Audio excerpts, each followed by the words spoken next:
What up? It's your boy Ace Mirrorman, Detroit's own, 313, baby.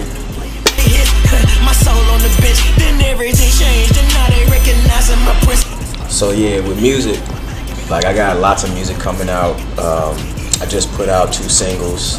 One's called I Am Not Yours. It's mostly like dealing with just telling people about me and my view of things. It's more like a freestyle, no hooks. And then I got another one called Kush Clouds, and that's more how I deal with like relationships now due to past relationships. Like, you know how you always want to grow, you don't never want to be stagnant and be hurt, and that's where a lot of my music comes from. It's like my experience and the way I get over it and move forward. I gotta write about it, and that's my healing. So when I write about it, I get all those real feelings. You know, people hear my music like, oh man, like sound like you hurt. I'm like, hell yeah, I was hurt. And I wrote that shit down, and now I'm good, you know, because a lot of people, they feel like they really want to tell that person, you know, they want to tell the person how they felt, and if they don't get a chance to tell that person how they felt, then they hold on to it and hold grudges. And I don't feel like, you know, however you get it out, you know, you can write a letter and then burn that shit, you know, write a letter and then tear it up, but as long as you get the feelings out and you know how to get it out, you know how to communicate it, and you feel great as if you told that person. And you can have every intent to do it. You say, I'm gonna write it out and I want this person to hear it, but then once it's out, you know, you've healed. You've been able to see your mistakes, their mistakes, analyze it, and don't leave it alone, you know. But I feel like I do have an advantage with the music, because once I do write it, I can record it, and then I can put it out, and then that person could hear it one day, you know. So it's just up to, you know, the universe and how it manifests itself in reality. So that's how that's gonna go. God, now I see the truth. Walking around with my mirror, I see me and you. So with my next project, it's already a project that's out. I did a project with RJ Lamont, and it's out right now on all streaming platforms. And basically, I just started shooting the videos. I just released the music out with Tyrannic Records. You know, check that out. He's a good guy, shooting in 4K. You need to go definitely check him out. But it's called Super Duper, and that was the intro of the record. It's a 5-track record. And basically, when I did that, it was just more of like having fun, letting you know who I am, what I'm about, and the type of energy. That's what the song is really about. Just letting you see and feel my energy of what I'm bringing. It's not like I'm not a gangster, I'm not a thug, I'm not a street nigga, I'm not iced out, I have different values, and I think I've shown that with that record and that video. I have my parents, my mom, she turned my old room into a Motown time capsule. So in that room, I have so much tribute to Motown music and just the originators of music. So when you see that video, you're gonna see a lot of the influences that influence me and just where I got the energy from. So that's a big part of my upbringing. So, you know, I just wanted to pay homage to all the ones that came before me, and I think that's a big thing that the game is lacking right now. It's just that respect. You know, without them doing what they did and being great at what they did, I would never be who I am to even be able to, you know, imitation is flattery. You know, you imitate just like a baby. When a baby walk, you know, he imitating his mom and dad, but then as he get older, he learn his own stride, his own walk. So you gotta imitate before you can make an original. So I feel like a lot of people, you know, they get up, you know, they go out here and they make millions or make all their money, and they lose that humbleness, that respect for the ones that was doing it before. So I don't never strive to be the greatest. I just strive to do the best that I can do every day. And if that touches millions of people and I can make a profit off of that, then that's still, that right there is just tribute to the ones that came before me. So I'm always about showing respect, being humble, and paying homage to those. So that's my biggest thing. Like, one of the big things that I would like to drop the veil on, or lift the veil, as they would speak. Like, it's 2019 now. I feel like a lot of people don't understand that when it comes to this music industry, like, you don't have to wait for anybody. You know, it's nobody out here that can give you a cosign to be you, and then everything starts, like the money starts. Like, no, you gotta choose one day to be that. If you're not that, everybody around you gonna see it. So, you know, that's where, you know, finding yourself come in. You take a lot of work, and I think that's the main definition of paying your dues. Like when you pay your dues, you done been through managers trying to take advantage of you. You done been through, you know, paying and paying and paying, and then next thing you know, you figure out one day you say, damn, I'm paying the photographer, I'm paying the studio, I'm paying to perform, I'm paying to get, you know, to record, I'm paying to get it mixed and mastered, and then one day you're gonna wake up and say, damn, I need to get paid. So it's a process of you go through all that, and then you realize, you know, how good you are, and it take a lot to be able to say I'm good at what I do. You know, I'll talk to a lot of rappers every day. They like, you know, I want to do a song with you. It's about your approach. You know, you gotta believe in yourself, and everybody can see if you believe in yourself. It's all about the language you use. Like, you know, when you say you gonna try to do something, that's different than saying I am gonna do something, or I will do something. So that's the language, you know. If you don't understand the language, then you get lost out here in the sea of people who know the language, and they know how to, you know, say one thing but mean another, just because you don't know all the definitions of what that word or what that phrase could mean, you know. I know how to speak to a person from across the room without opening my mouth, and I feel it's a level of professionalism. Plus, you know, on top of that, it's a level of knowing yourself. So when these guys out here say, oh, I ain't doing no more free verses, or I ain't doing this for free, like, at the end of the day, you don't have to say it. You just, when the time comes, if somebody comes to you and they love your work and they try to work with you, you tell them what it is, and that's what it is. You know, if something, like I always tell a person, if you go to a whole nother state where people don't know you, well, who are you? And if you don't know who you are, you are liable to be anybody out here. Somebody can just tell you, oh, this is who that person is. You know, they doing this, but they not really representing you right. You got to represent yourself in a way where you that man or you that woman. You know, you out here doing your thing. Your work don't speak for itself. If you ain't out here working, then that's another part of paying your dues. You gotta pay. People know when you paying. Your work look good. When you out here doing your work, messing with the right people, and they know they've paid for certain things. Just like, you know, if people see I got a record produced by a certain producer, and they go to that producer, they know that they paid. So they know that you serious. Like, oh, he paying for his work. He ain't out here just, oh, let me get it for the low. Let me go out here and try to hustle and get a little bit for nothing. You know, get a lot for nothing. It don't work that way. It's all in your energy. Once you done paid $1,200 for 5 tracks or this, that, and the other, then you have energy about you that is saying, hey, I ain't bullshit. I'm doing this seriously. And no, I don't feel like I'm gonna try. I'm doing it. So people just, it's all about a mind change. You gotta change your mind on things that you feel and things that you think. You gotta know the business. You gotta know how you want to be represented. Because if you don't know how to represent yourself, then you liable to just let somebody represent you in a way that put you in a situation that ain't for you. And that's how you get those guys that be like, oh man, I got fucked out of a contract, you know, I'm getting this, because you didn't know the language. So you left your whole career in another person's hands and decided that you was going to take less for a little bit up front. And that's how you end up in that situation. When you know yourself and you out here making moves and reading contracts and knowing what you want and you won't back down. You not no negotiates. I want this, because you know what you're worth. And when you move forward, you're gonna feel great about yourself. And don't get me wrong, it's always gonna be things you gotta sacrifice. You know, life is about sacrifice. So I mean, you gotta understand who you are so that you figure out what's worth sacrificing to you.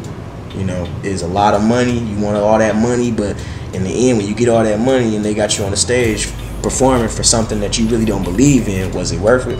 That's the sacrifice. So you gotta really be about knowing you. It's all about self-knowledge at the end of the day.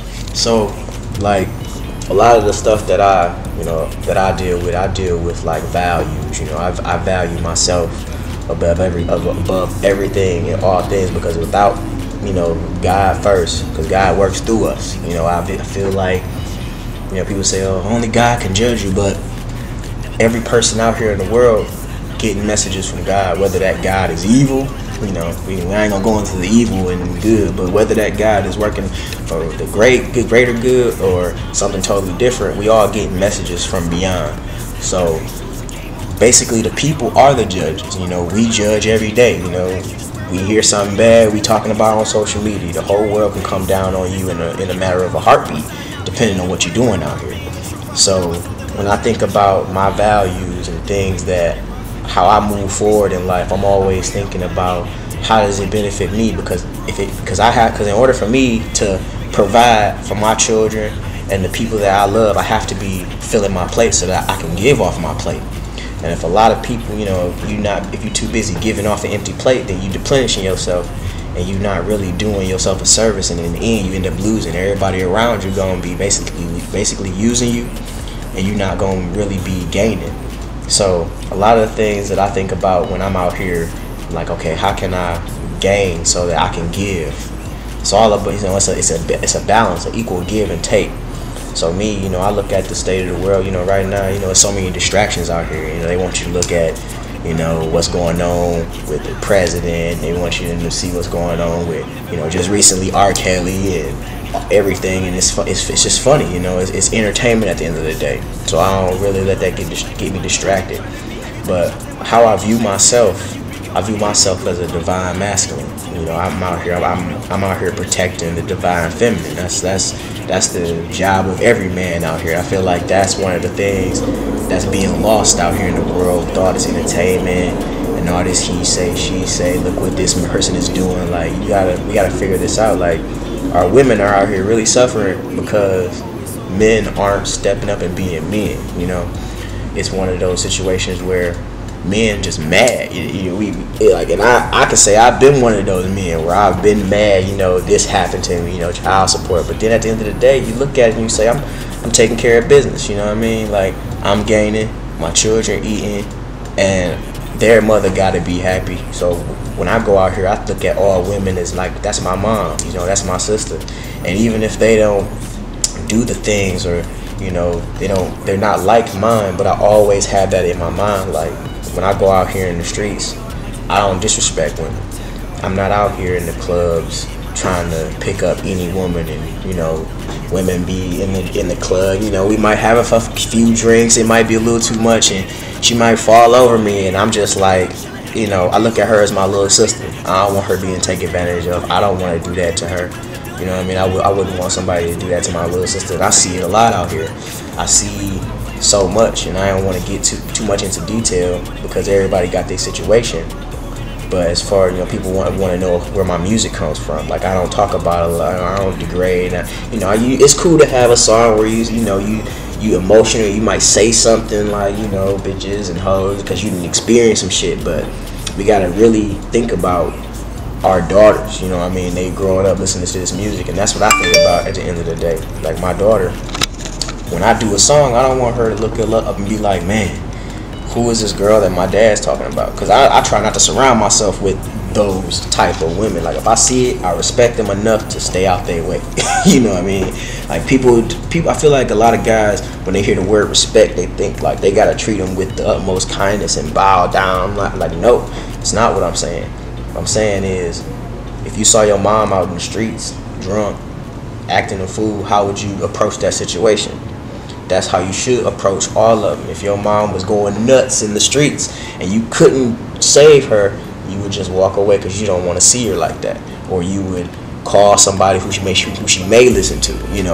We got to change our minds out here. And every day, once I stepped into my strength and knowing who I was, the little things that women did that made me feel inadequate at any point in my life, that shit just disappeared. Like, I don't feel inadequate to anybody, men or women. Like, I'm doing my thing. I love my woman. I love every woman. And it's funny because I used to watch this guy, David Lee Peterson, and he used to say some crazy things that would trigger a lot of people, and I used to just sit there and laugh. And the one thing he used to ask people, and black people, like, he used to ask, like, do you love white people? And I felt like, man, it seemed like a lot of black people have a problem just saying, like, yeah, they'll say I love all people, but I love white people, I love Japanese people, I love black people, I love black women, I love white women. They all have contributed to my life in a way where I can't hate nobody. You know what I mean?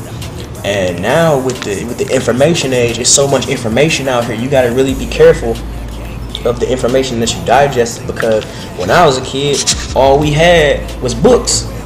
You know what I mean? So you had to look at the book and you read, you know, I ain't never experienced slavery. My mom didn't experience slavery. My grandma didn't experience slavery. So the only time that I learned about slavery was in school.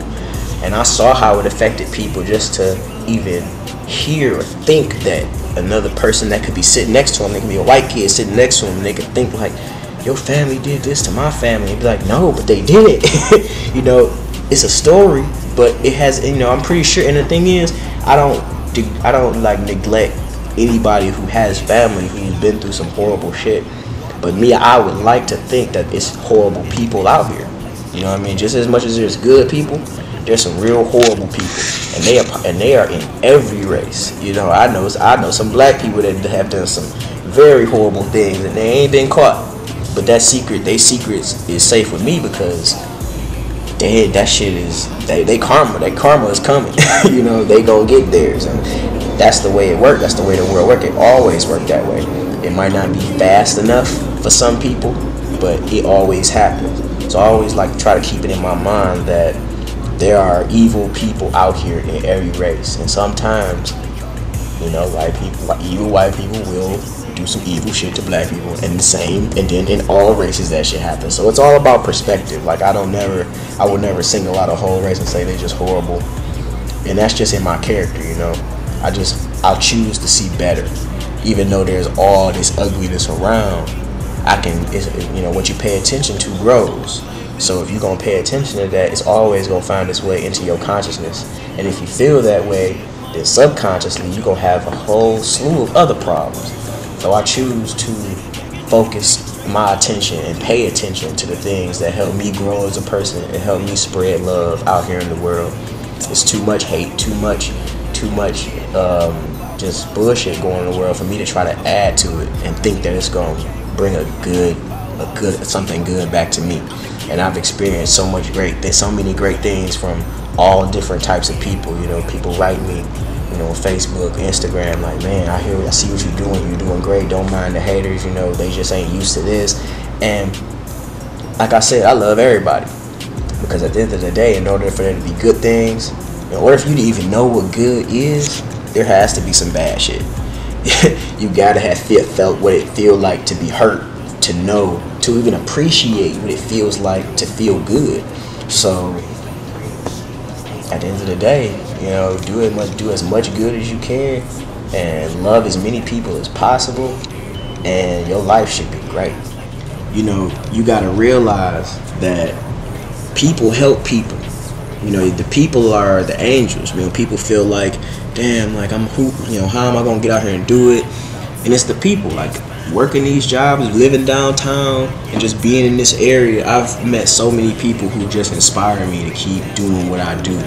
And it's crazy, because I can sit downtown and write music all day, but if I'm not out here really interacting with people, like the real people who out here working, making things happen. Like I done been around artists, they in the studio every day, and just that's what they do, they in the studio. But it's like they lose touch with the people that's actually grinding. And when I go to my little jobs and I'm just happy to meet up with these people, like it really does something for my music. It's like a humbleness. Like I even get to do this because I'm around people who don't do music. You know, I'm around people who they just want to work this job so they can go home to their kids and provide a great life, and that's what they content with doing, and they truly happy with it. Now I'm the type of person like I couldn't be. You know, I've done it before. I've, you know, had the family life and went to work and, you know, just chose to put music on the back burner and all my dreams on the back burner and just, you know, I want to provide. But then it also dawned on me that it's like a slow death. You know, you giving life to others, but then you're not feeding that part of you that's hungry for life, your life. And just being able to be around these people and share stories and hear their excitement for just the ordinary things, and to them those things are so extraordinary, because, you know, some people have bigger dreams than others. You know, it doesn't mean that those bigger dreams are any more important or less important than somebody's small dreams, because to that person, them dreams ain't small. So I always think to myself, like, it's about being humble, showing respect. Like, I respect that. I respect that man who has 3 jobs just to put money in his kids' mouths and provide the little things that they need. And then, like, a person like me, my kids got what they need, but then I'm trying to do all this extra just for the chance to give them everything else that they may want. But then there's this guy that's right next to me doing the same job, and he not striving for that. But we still in the same zone together. And I learned so much from that person because it allows me to be humble.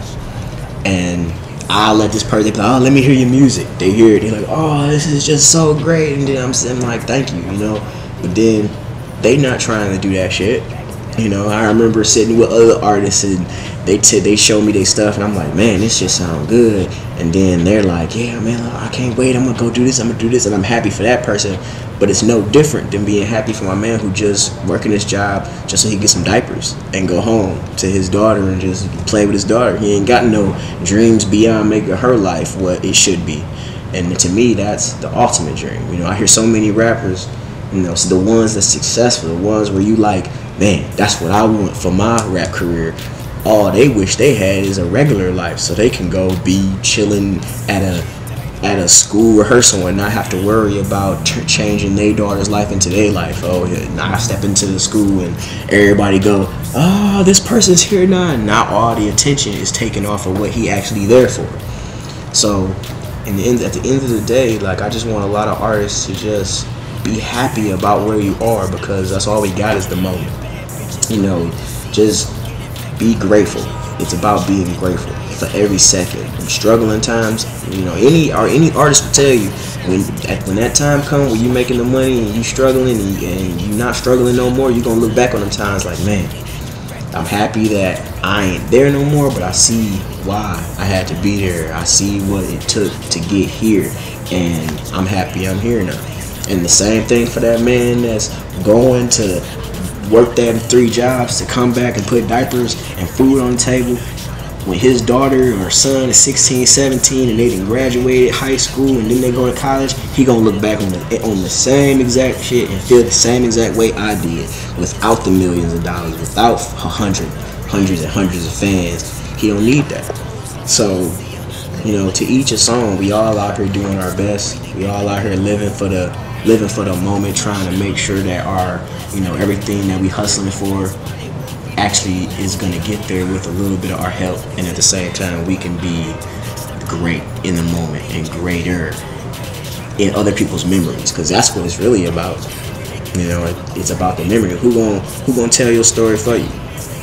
You know, at the end of the day, I want my kids to be like, yeah, man, I remember my dad was doing this and he was trying and he did this and he succeeded. He didn't give up on his dreams. I know so many people who tell their kids, don't give up on your dreams, but they gave up on their dream. So their kids don't see the real example of a person not giving up on their dreams. They can go ahead and look at the TV, but every father, every mother wants to be the example for their children. So how can you be a great example if you gave up on your dreams, but you telling your child to go for their dreams? So at the end of the day, I tell people, be grateful for the moment.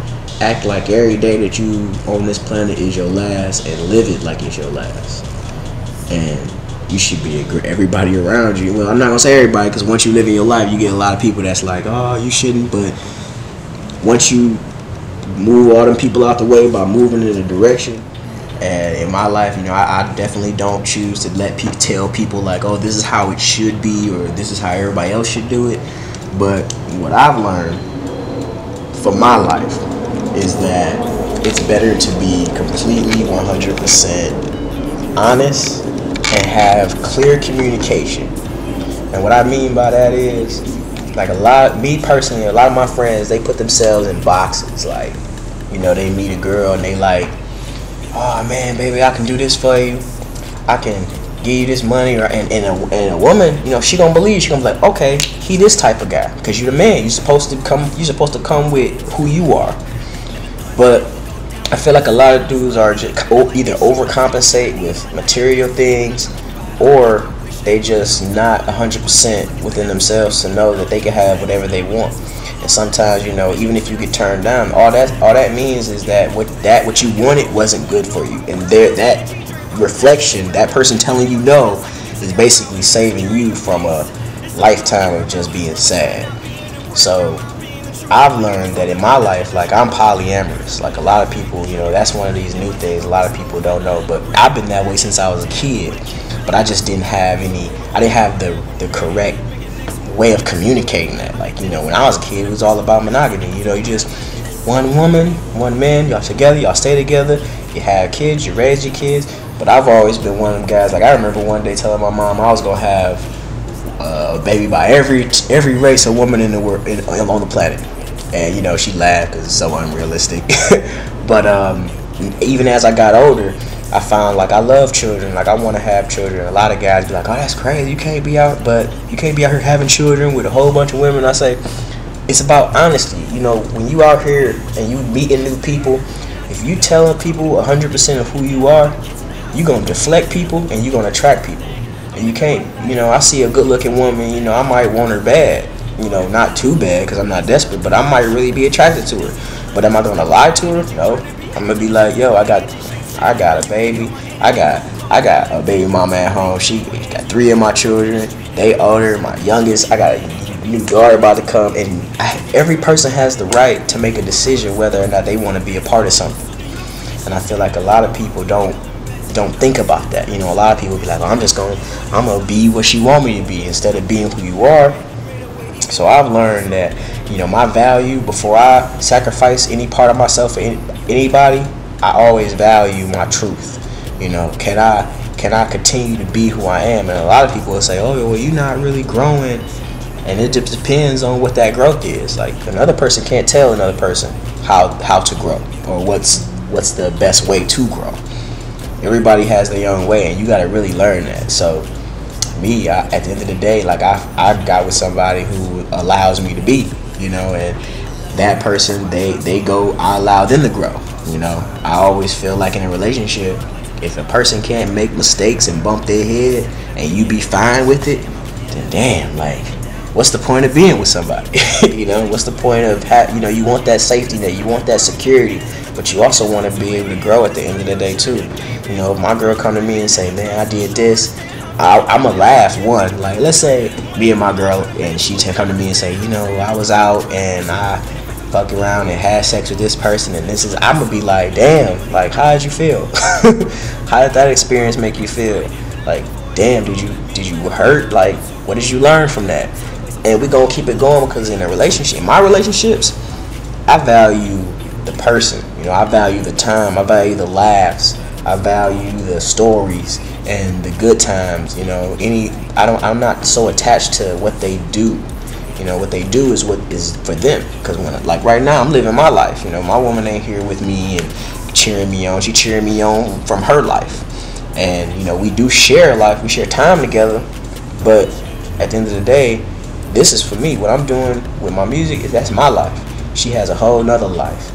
And I don't want to get so involved in her life to where when she's living, at the end of the day, she might be doing something that she having fun, and then something might occur, and then she's like, damn, well, can I do this? I gotta call my man first. Like, nah, don't ask permission, ask for forgiveness, if anything.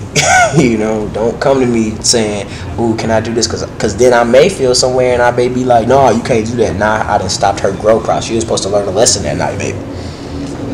I don't want to be responsible for putting somebody in a rigid position to where they not growing. So me, I always, with every relationship I get in, it's always known that there's other people involved in my life, and you always have the right to say goodbye or continue to wake up and call me and be like, what up, boo? At the end of the day, I want to be that guy that's like, oh yeah, I love everybody. I love all the women in my life. I love all the people around me that make my life easier.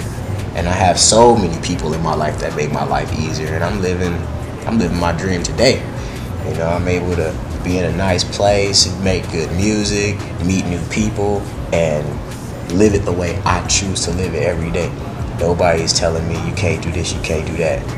But I'm always giving people the choice if they want to stay on the boat or if they want to jump ship.